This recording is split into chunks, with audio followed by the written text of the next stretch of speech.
Hi grade 7s, I'm back with my Whitney's Kiss and today we'll be looking at chapter 10. The knock on the door sounded urgent, almost frantic. Mrs. Pillay rushed to open it. Outside stood Whitney, a complete mess. Clothes untidy, shoes dirty, her face wet with tears. She looked terrible. Mrs. Pillay knew immediately that something bad had happened, and she feared the worst. Had she been abused or raped? She opened her arms and Whitney fell into her embrace. "What in the world happened to you?" her teacher asked. Whitney wanted to say something, but the words were drowned in sobs. Mrs. Pillay was very concerned. Had she been bullied? She had noticed the rejection Whitney faced at school in the last while because of her father's AIDS. She'd wondered how everyone got to know about it. Did someone do something to her because of that issue? She would soon find out, she thought. "Come and sit down, my girl. Let me bring you something to drink," Mrs. Pillay said. They walked to the living room and Whitney flopped into a chair. She was exhausted, hot and sweaty, and still panting from running. "Just some water, please, ma'am," she managed to say. Her teacher disappeared into the kitchen and returned moments later with 2 glasses of water. Whitney gulped down half the glass in one go. "Tell me what happened, Whitney. Did someone hurt you?" she asked when Whitney seemed to have calmed down. It was lucky. I had to run away. I'm so sorry, ma'am." Whitney's disjointed sentences made no sense to Mrs. Pillay. "Slowly, Whitney. Start at the beginning. Did Lucky hurt you?" she asked. Whitney took a deep breath. "Yes.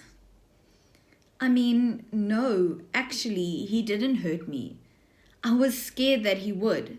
That's why I ran away from his house. We were going to..." She paused.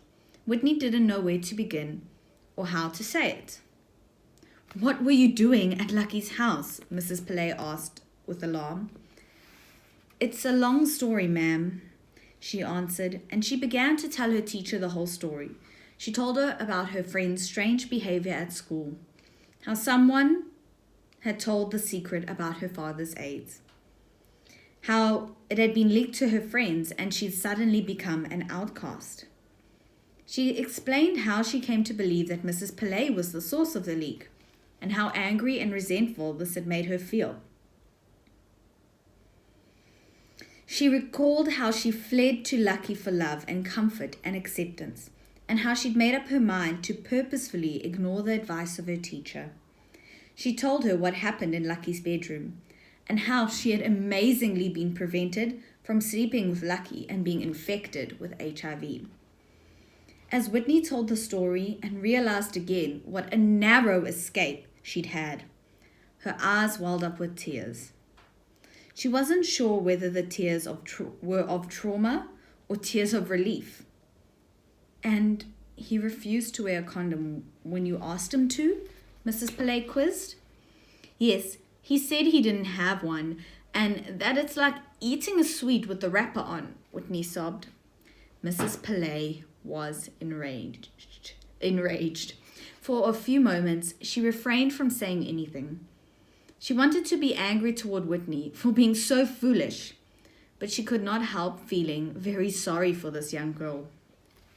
Her anger was focused on Lucky. How could he seduce this young girl and then refuse to use a condom, knowing that he might be HIV positive? What was he thinking? Had he perhaps believed the myth that having sex with a virgin would cure him from being HIV positive? She knew that this terrible lie was still believed to be true by many people. Mrs. Pillay made up her mind to investigate the incident further and take the matter up with Lucky. He could not be allowed to put more girls' lives at risk. She would go and talk with him and strongly encourage him to go and see his deputy headmaster at his school, she decided. She turned her attention back to Whitney.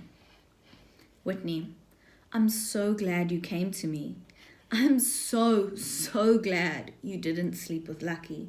And I think both of us ought to thank God that he protected you today. Yes, ma'am, I guess so. It was really stupid of me. I think I learned my lesson today, Whitney answered. Sometimes the lessons we learn from our mistakes come too late. You were fortunate today that you learned something before it was too late, her teacher said. Whitney had to think that moment through. Then she understood and agreed with her teacher. Yes, it could easily have been too late for me. Gosh, I can't believe I almost slept with a guy who's HIV positive, she said, turning her face away from Mrs. Pillay. He may or may not have been HIV positive, Whitney. It is very likely, if one can believe the letter you found. Did you read the rest of the letter? No, ma'am. I had no chance. He grabbed it from me and I had to run. I was so afraid he would do something to me. Well, her teacher continued, whoever the girl is, if she already had the virus, he may or may not have been infected when he slept with her. Of course, there is a good chance that he had the virus already and that she got it from him. She may have gone to a counseling center where they would have advised her to write him that letter.